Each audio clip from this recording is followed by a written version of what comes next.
जिनके दहाड़ से 33 करोड़ देवता भी फरार हो जाते हैं। आखिर वो कौन सी शक्ति है जिनके प्रभाव से देवता भी नहीं बच पाते?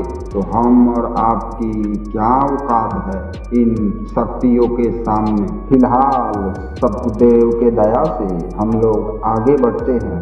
आज आप वह जानोगे जिसके बारे में बड़े बड़े तपस्वी भी पहुंच ही नहीं पाए, तो जानना तो बड़ी दूर की बात है।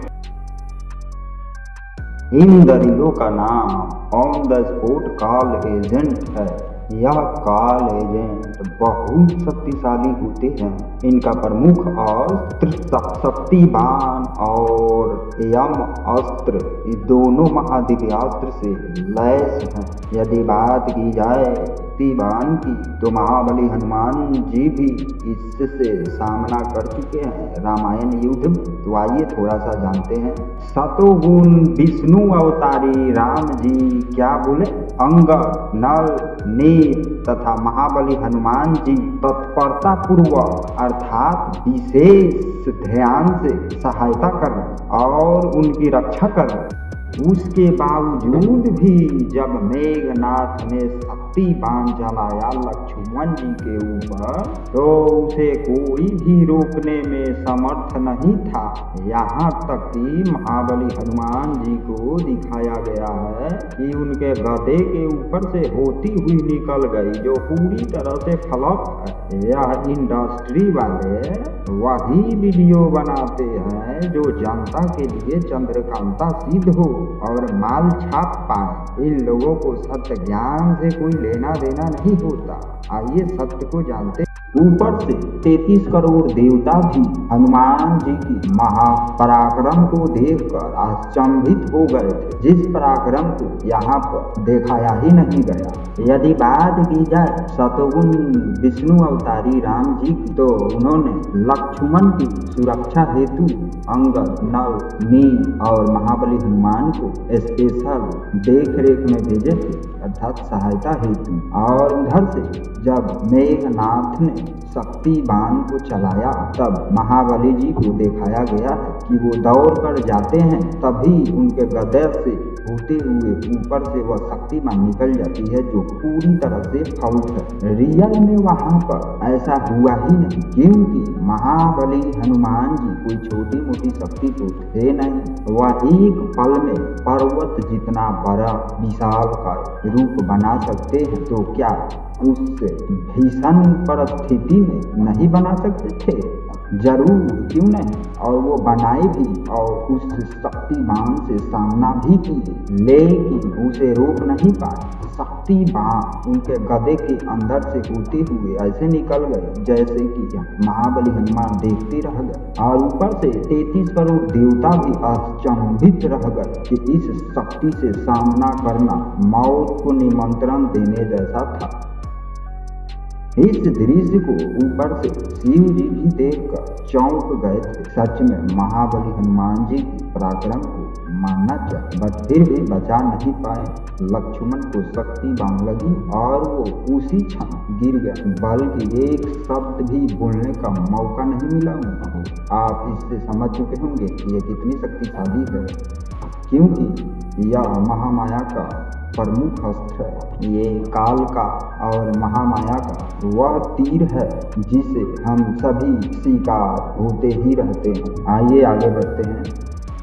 अब आप लोग इस शक्ति बाण से भली भांति परिचित हो गए होंगे कि कोई भी देवता इसे रोकने में असमर्थ थे। और इधर बात की जाए on the spot call agent की, तो पहले नंबर पर ही शक्ति बाण को दिया गया है और दूसरे नंबर पर यम अस्त्र को दिया गया है। आइए उसके विषय में भी थोड़ा सा जान लेते हैं। यह जो दिख रहा है यही यम अस्त्र है, जिसके बारे में बड़े सारे बाबूजी लोग और इंडस्ट्री वालों का कहना है कि यम फांस के द्वारा हम सभी को मारा जाता है। अब आइए जानते हैं यम फांस और यम अस्त्र आखिर है क्या। यम फांस जो होती है वह एक दिव्य रस्सी होती, जिसकी सहायता से हम सभी को बांध कर यातनाएं दी जाती है नरकलोक में जो भी जीव प्राणी जाते हैं, क्योंकि यम फांस एक इस प्रकार की रस्सी है जो ना आग में जल सकती है और ना पानी से गल सकती है। वह एक दिव्य प्रकार की रस्सी होती है। वह सिर्फ और सिर्फ यातनाएं देने के लिए यूज किए जाते हैं, बल्कि मारने के लिए नहीं। अब आप समझ चुके होंगे कि यम फांस क्या होती है। अब दूसरी तरफ यदि बात की जाए यम अस्त्र की, तो यह अस्त्र आज तक किसी को प्राप्त नहीं हुआ सिवाय काल एजेंट को, क्योंकि ये भी बहुत भयानक शक्ति है जो धर्मराज की तरफ से प्रदान किए गए हैं इन काल एजेंटों। बात की जाए धर्मराज की, तो वह कोई छोटी मोटी शक्ति नहीं है। उनकी पावर इतनी है कि त्रिदेव भी आंख नहीं मिलाते। तो आप इसे समझ सकते हैं कि यम अस्त्र कितनी शक्तिशाली हो। यम अस्त्र का दूसरा नाम काल का तीर भी कहते हैं, जिसे सतगुरुदेव ने कोडवट के भाषा में परिभाषित किए हैं। आइए जानते हैं। सतगुरुदेव जी बोलते हैं कि जब लग हंसा हमरी आना और काल लगे ना तेरा बाण, वह इसी दो अस्त्र या बाण को परिभाषित करते हैं जो आगे आप समझोगे सतगुरुदेव के तहत। अब यह दोनों शक्तियाँ तब चलाई जाती है जब आपकी वायु समाप्त हो गई हो। अब आप सोच रहे होंगे कि रामायण युद्ध में लक्ष्मण जी के ऊपर शक्तिमान चली थी तो क्यों बच गए? क्योंकि इसका कारण बहुत सिंपल है। लक्ष्मण जी के ऊपर चलाने वाला इस अस्त्र को कोई काल एजेंट नहीं थे, बल्कि एक महातपस्वी इंद्रजीत था जो हठ योग करके महामाया जी से इस अस्त्र को प्राप्त किया था। और उधर लक्ष्मण जी की अभी शेष वायु थी, इसलिए वह बच गए। अब बात सोचने वाली है कि उतने बड़े योद्धा को तीर लगते ही अचानक से गिर गया तो हम सभी की क्या औकात है? समाधान के लिए तो इशारा ही काफी है। फिलहाल आगे बढ़ते हैं। अब आप पूरी तरह से इन दोनों शक्तियों से परिचित हो चुके हो।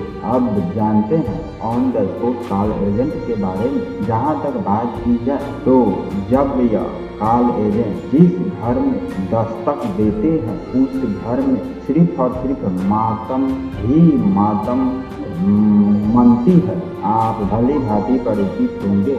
यह काल एजेंट इतने खतरनाक होते हैं कि 33 करोड़ देवता भी घबरा जाते हैं इनके नाम सुनते ही। या जिस घर पर दस्तक देते हैं उस घर के देवता भी पहले ही फरार हो जाते हैं। आप सोच सकते हो कि कितनी दहशत होती होगी इन लोगों की। फिलहाल आइए जानते हैं इन काल एजेंट को कुछ घटनाओं के बारे में। यह काल एजेंट जब भी चलते हैं धर्मराज के आदेश से फुल पावर में चलते हैं। ठीक इसी प्रकार एक बेचारी का नंबर था जो आइए देखते हैं। जिस लड़की को देख रहे हो जिसे किसी लड़के से प्यार हो गया और रात को एक खत को लिखती है उसे देने के लिए, तभी अचानक से वहाँ काल एजेंट पहुँचते हैं और उस पर यम अस्त्र का हमला होता है और अचानक से गिर जाती है।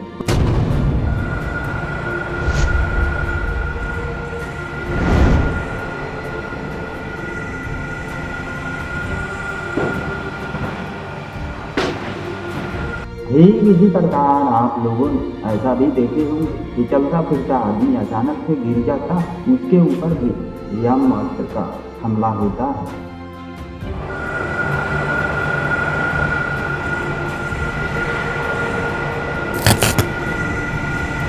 कभी कभी तो ऐसा भी सुने होंगे कि कोई सोया ही रह गया, उसके ऊपर भी यही अस्त्र चलाई जाती है।